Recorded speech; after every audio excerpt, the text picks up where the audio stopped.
iri pa! Iri pa! Umiri ka pa! Kunti na lang! Kunti na lang, Ayan, kunti na lang. ulo! Sige, iri pa!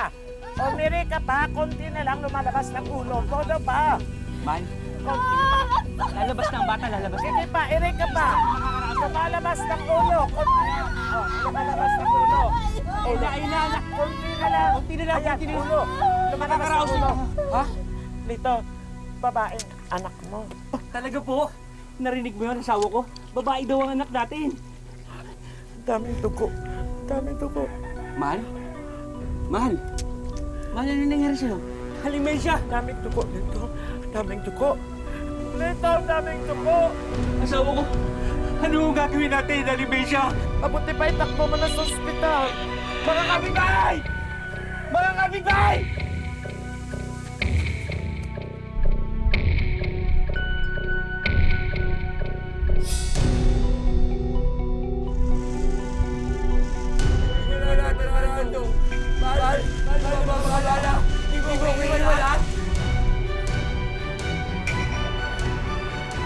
Bakit to? Ano po ibig sabihin pagtitig niyo sa akin na ganyan? Ano po ibig sabihin niya? Ginawa na po namin ang lahat. Pero Oh! wala na pong buhay. Oh! Wala na ang asawa ko! Hindi! Aba, asawa ko! Mahal! Mahal, di ba sabi mo, di tayo magkakaiwalay? Mahal! Gumising ka! Gumising ka, mahal! Mahal! Bakit mo ko hiniwan, mahal? Alam naman ninyo ang nangyari kagabi. So, saksi si Georgette dyan. So, matagal na pala sila nangailangan ng midwife doon. So, si Georgette ang bagay na ipadala doon. Taran! Uy, ano te? May nanalo na! O ito, corona mo. Sa'yo na. Kayang-kaya mo yung Georgette. Congratulations, Bes! Para sa isang extra challenge na assignment na yan. Bakit extra challenge? Eh, matagal naman ako nagpapaanak. Kahit na. Tsaka isa pa, tingin mo ba agad-agad sila maniniwala sa'yo? At tsaka, hindi sila magtitiwala sa'yo agad-agad. Bakit naman hindi? Professional ako. Tsaka ano naman yun kung makita ko yung Kahit kanila. na! Lalaki ka pa rin. Tsaka, mahihiya mga taga ron magpatingin sa'yo, no? If I know, para sa kanila, ang kumadrona, babae lang, hindi lalaki. Eh kung ganun, ma'am, bakit ako ang papadala nyo? Georgette, alam kong magaling ka, kayang-kaya mo yon. Ikaw ang dapat padala doon. Ako talaga, ma'am? Yes, ikaw talaga. Good luck, Bes! Bye-bye! Ang pagiging kumadrona raw ay inilaan para sa mga kababaihan dahil lubos nilang naunawaan ang mga pinagdaraanan ng mga kapwa-ina kapag sila'y nagsisilang ng sanggol sa mundo. Pero sa tapok nating kwento ngayon sa Wish Ko Lang, ang midwife na si Georgette, hirap makuha ang tiwala ng kanyang mga pasyente dahil siya'y lalaki. Paano nga naman maintindihan ng tulad niya ang tunay na pangangailangan ng mga babae? Ay, mabuti naman at magpapadala na sila ng bagong kumadrona dito. Eh, ba, tagal natin hiningi yan sa munisipyo. Oo nga eh. Kabuhanan ko pa man din ngayon. Eh, ayoko naman matulad sa nangyari kila Mang Lito. Eh, sandali. Hindi ko kasalanan na nangyari. Malay ko may diferensya ang asawa ni Lito. Hindi ko alam. Eh, ano naman ho ang masasabi nyo ngayon na may paparating na kumadrona dito? Ang sa akin lang, andito ako pag kailangan niyo ako kahit anong oras.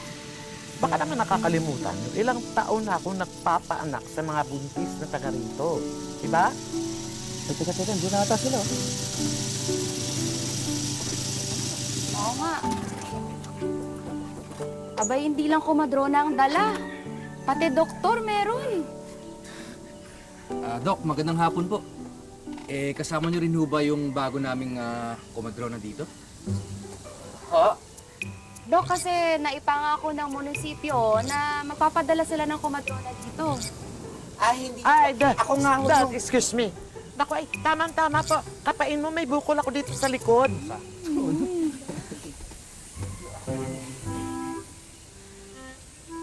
Pero, nasaan na yung kumadrona?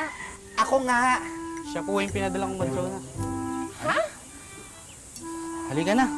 Punta na tayo sa tuloy mo. Magandang hapon po. Hindi naman, mauna na po kami. Sige po. Sabi! Uno! One! Kiramay po.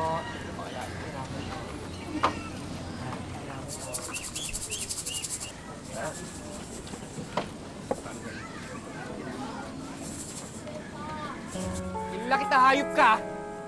Ano ginagawa mo rito? Sir, nakikiramay lang po. Kikiramay ka? Ako po yung bagong kumadrona. Kapal din ang mukha mo? Mga kabayo! Ito may dahilan kung bakit namatay ang asawa ko! Parisha! Tama na. Hindi po totoo yan. Hindi po totoo yan. Dumating po yung asawa nyo na naduguan na po. Hindi po. Sinungaling ka! Tama na. Buhay pa sana ang asawa ko! Tama na, pasok mo sa bahay. Hindi na pa sana ang anak ko! Tama na. Kahit kayo namatay ang asawa ko! Kapal na mukha mo! Diyan ka lang! Sir, wala ho akong kasalanan. Ayun ka, diyan ka lang ha! Dire! Wala naman ho akong kasalanan. Hayop ka! Ay!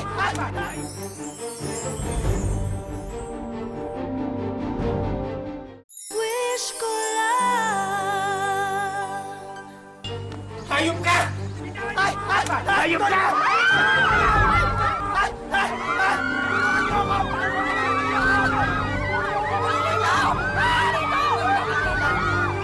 Diyos ko.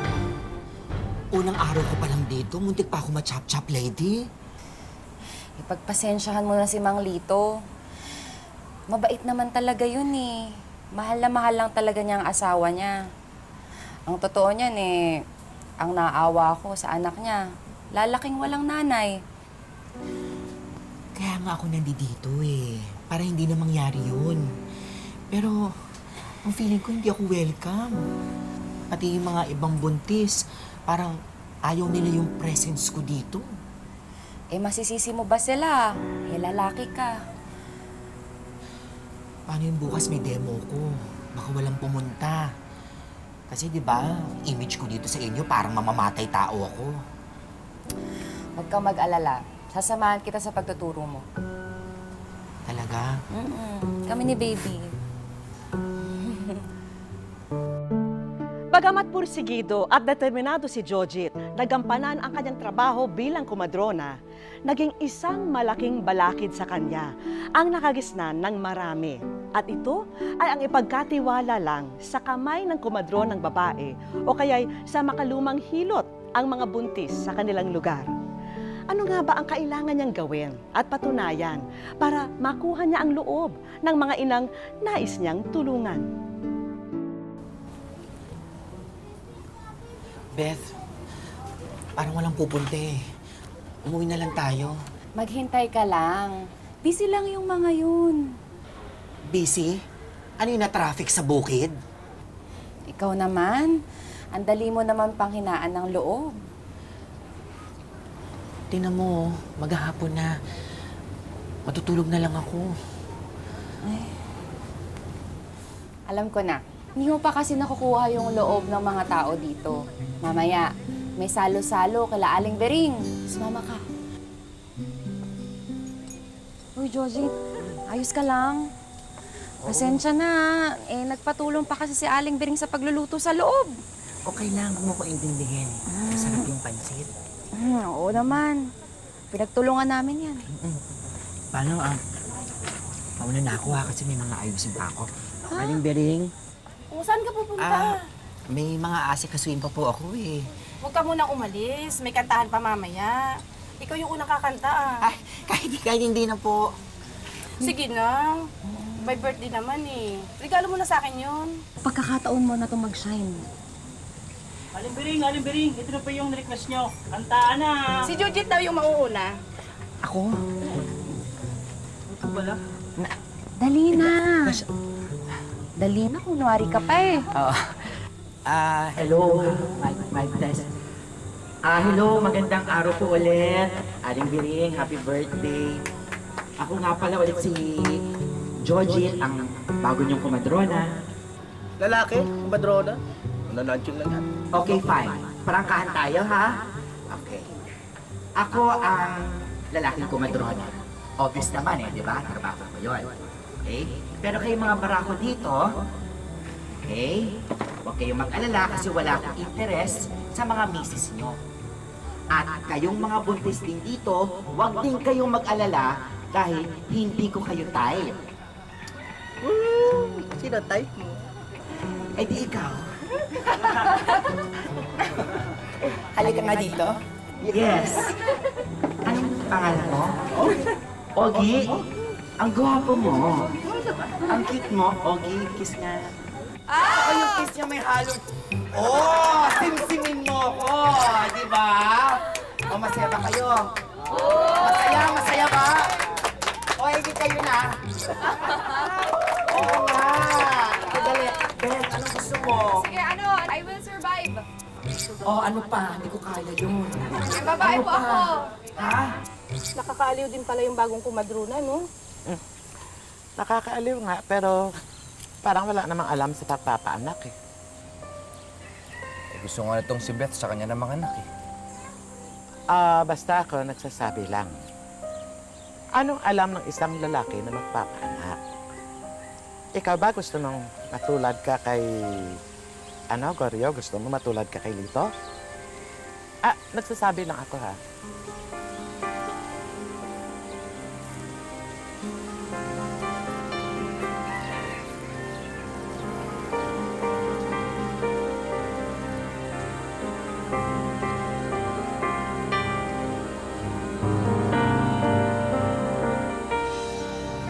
Ikaw ba titigas talaga ng ulo mo no? Di ba sinabi ko na nga sa'yo na huwag ka magpapatingin dyan sa lalaking kumadronang yan? Eh ano bang problema mo kay Jojit? Beth, ipapatingin mo yung ano mo. Ano ka ba? Ako lang dapat na nakakita dyan. Diyos ko naman, Goryo. Professional tong taong to. Tsaka sa tingin mo, magkaka-interest yan sa ano ko? Aba kahit na. Lalaki pa rin yan. Teka, nagsiselos ka ba? Pati ba naman kumadrona pagsiselosan mo? Mas okay na nga yan si Jojit eh, kaysa mga hilot-hilot lang. Ikaw ba't sinasabi ko sa'yo? Kapag may nangyari lang sa anak natin, ako, hindi ko lang alam ang magagawa ko sa lalaking kumadronang yan. Goryo, tumigil ka nga. Ginagawa ko to para sa magiging anak natin.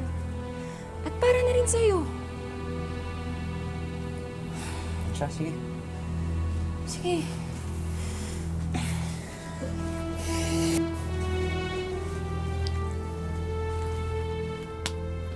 Oh, baka nag-away kayo ng asawa mo. Ewan ko ba dun? Pati ba naman ikaw pinagseselosan? Alam mo, mga lalaki talaga, no? Pati yung mga misis nila parang ayaw sa akin.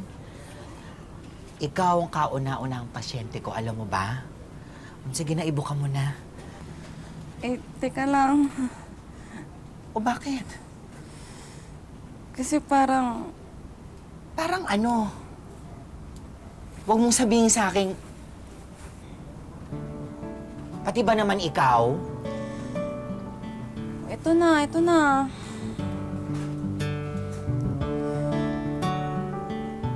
Yan na yun. Paano ko makikita yan kung di mo ibubuka ng maayos? Anong gusto mo, i-telescope ko pa yan? Eh, teka lang. Nahiya kasi talaga ako. Eh, yung mister ko lang nakakakita niyan eh. At ikaw ang pangalawang lalaking makakakita dyan. Wow. Honored naman ako. Sige na, ibuka na para matapos na tayo. Ibuka mo na maayos. Yan. Oh, okay? Oh. Relax. Ha? Relax. Okay. Relax. Umayos ka, baka mamaya kung anong ma-inspection ko. Okay. Here we go. Sige, Joseph, eto seryoso na. Oo. Kumusta naman dyan sa ibaba?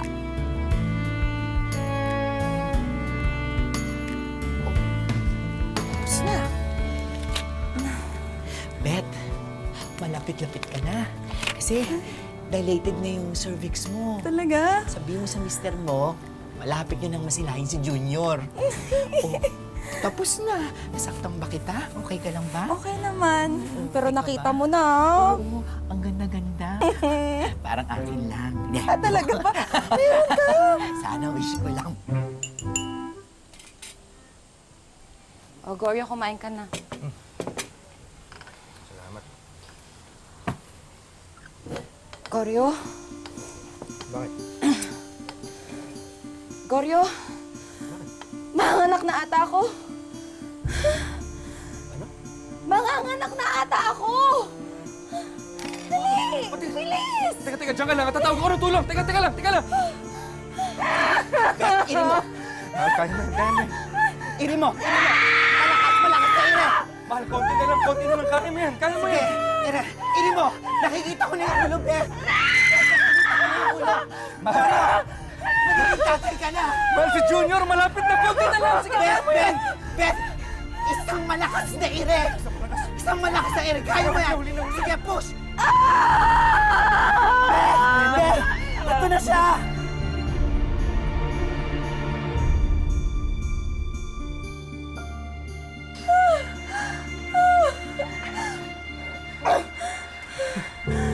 Aling Mensya.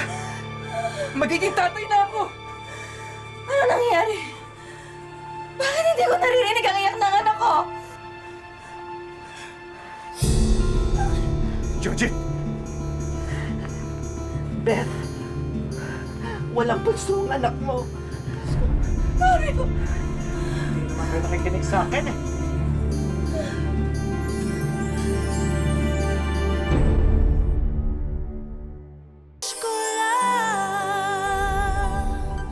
Jojit? Ano nangyayari? Bakit wala akong naririnig na iyak? Beth! Walang puso ang anak mo! Goryo! Bakit ganon? Eh, ayaw nyo naman kasi makinig sa akin eh. Goryo! Ano nangyayari? Gawa mo ng paraan to, Jojit! Ano ginawa mo? Wala pang 2 minuto! Wala pang 2 minuto! 1, 2, 3, 4. Hinga na, baby. Hinga na, please. 1, 2. Pinagkatiwalaan kita! Pero ano nangyayari? Walang buhay ang anak ko! Baby, huminga ka na. Hinahanap ka na nila, mami, please. Baby, huminga ka na, baby. O ayan o, sinasaktan niyang anak ninyo, wala na yung patay na yan. Naku, nalalamok na anak ninyo. Jojit, pinagkatiwalaan kita! Gumawa ka ng paraan. Walang iya ka. Mabastok na anak ko.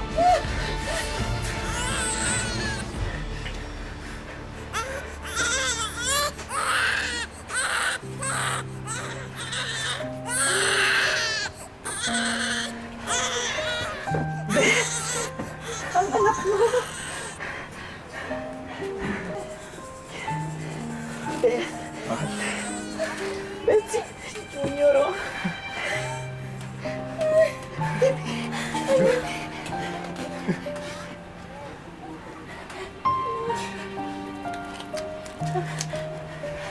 Anak, pinakaba mo kami, ha?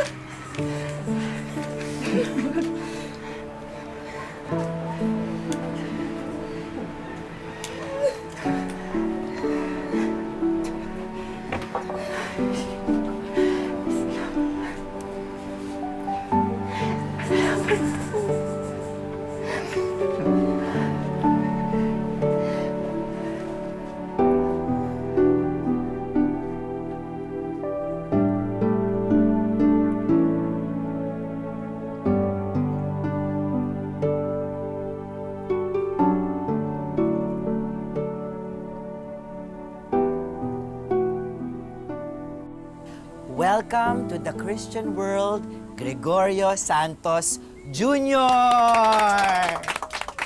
Alam mo, pwede ring JR for short. Alam nyo, itong baby na to, pinakaba kami nito. Kasi nung pinanganak siya, karoon ng deperensya, hindi nakahinga, dinala namin siya sa ospital. Awa naman ng Diyos, tinan nyo ngayon, no?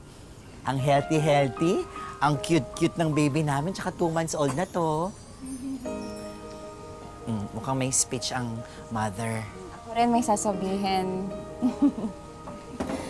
Alam nyo, malaki ang pasasalamat ko na dumating si Jojit dito sa baryo natin. At pati na rin sa aming mag-iina. Oo, noong una, alam ko medyo nagdududa kami sa'yo. Ano ba naman ang alam ng isang lalaki sa pagpapaanak, di ba? Pero, bilib kami sa'yo, friend. Pinabilib mo pati si Aling Mensya. At pati na rin lahat ng buntis dito sa amin. Ikaw, sunod ka na. Diba? At hindi ka man nagbubuntis, katulad namin mga babae. Wish mo lang ano. Para sa akin, para ka ng pinagsamang nanay at tatay dahil sa dedikasyon at pagmamahal mo sa trabaho mo. Salamat, Jojit.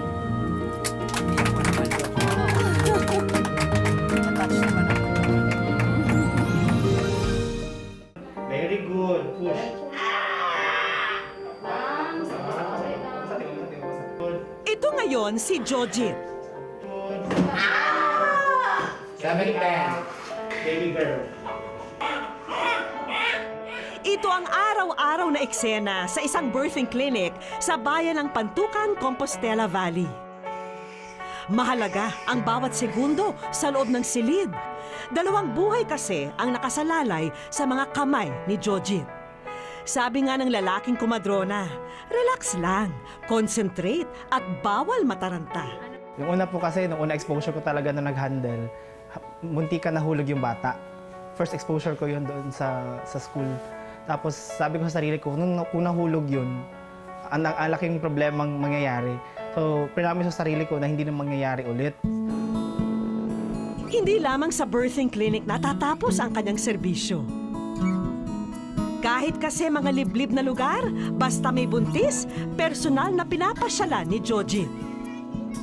Alam niya kasing maaaring malagay sa panganib ang buhay ng ina at ng sanggol sa sinapupunan nito kung hindi sila matitignan ng isang trained midwife. Napaka-fulfilling. Paglabas pa lang pag umiyak yung baby at nakita mo talagang buhay, doon mo masasabi na parang okay na, parang wala ka nang aanuhin pa. Parang feeling mo, ganun ba siya kamilagroso?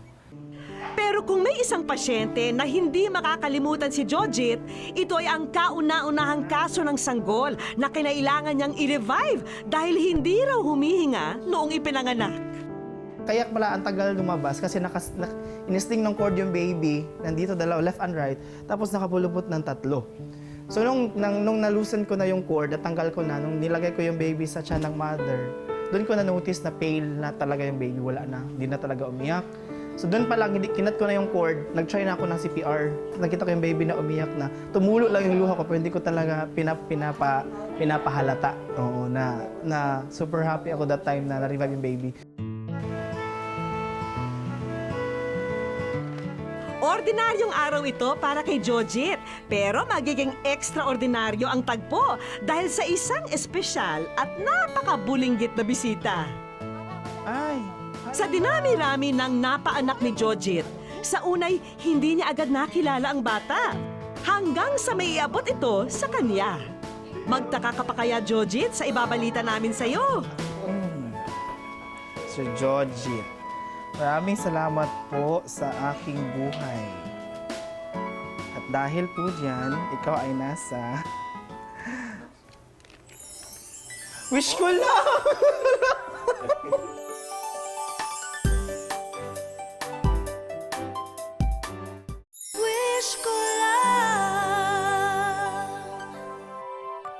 Ay, hindi ko in-expect, sir, na darating itong araw na to. Tsaka hindi ko in-expect na magkikita kami ulit. Tama ka, Jojit! Ang batang nakita mo ay ang kauna-unahang bata na na-revive ng inyong grupo mula sa isang peligrosong sitwasyon. At ngayon ay narito si Baby Care, tayo at ang mama niyang si Elizabeth para personal kang pasalamatan. Salamat kasi yung buhay ko at buhay ng baby ko naligtas mo. At sa iba pang mga mother na mag-aanak, huwag kayong matakot dahil magaling si Sir Jojit. Thank you. Salamat po. Ang hirap lang kasi ng pinagdaanan. yung una pa lang yung acceptance sa profession. Wala halos, hindi ko alam, yung acceptance sa profession na akala ko hindi ko siya kaya. Yung pagkilala ng programa sa mga katulad ko na walang ibang hinangad kundi makatulong lang. Kasi every time na stress ako, gusto ko lang magpaanak para yung problema ko mawawala.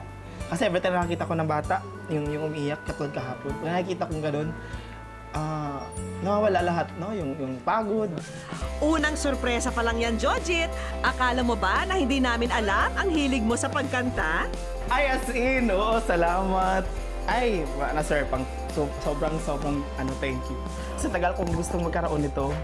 Kasi every time meron kong pinapaanak dyan, kahit si Ate Dayan, may times na pag yung mother nagpapatugtog lang kami dito, kinakantahan namin doon para mawawala yung stress na nag-labor. Tsaka as in gusto ko talagang kumanta, kahit hindi naman ganun kaganda yung boses.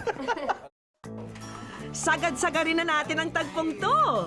Jamarken, Sarda nga pala, ina-award namin sa'yo ang full scholarship na para mapursu mo ang yung career sa masterals at kung anumang career na gusto mo. Sir, thank you. Answered prayer daw ito para kay Jojit. Hindi ko po siya hiningi, hindi ko in-expect, pero thank you po. Hindi nyo lang alam kung gaano ka-fulfilling yung ma-award ng scholarship for master's degree. Hindi man karaniwan na matawag na isang lalaking kumadrona, pinatunayan naman ni Jojit na wala sa kasarian ang pagiging isang mahusay sa minahal na propesyon. Hindi po nababase sa kasarian ang kakayahang gampanan ng isang tungkulin. Hanggang ang dedikasyon at determinasyon ay nasa ating puso, kayang pagtagumpayan ang kahit anong trabaho. Salamat po sa inyong pagtangkilik. Ako po si Vicky Morales at ito po ang Wish Ko Lang.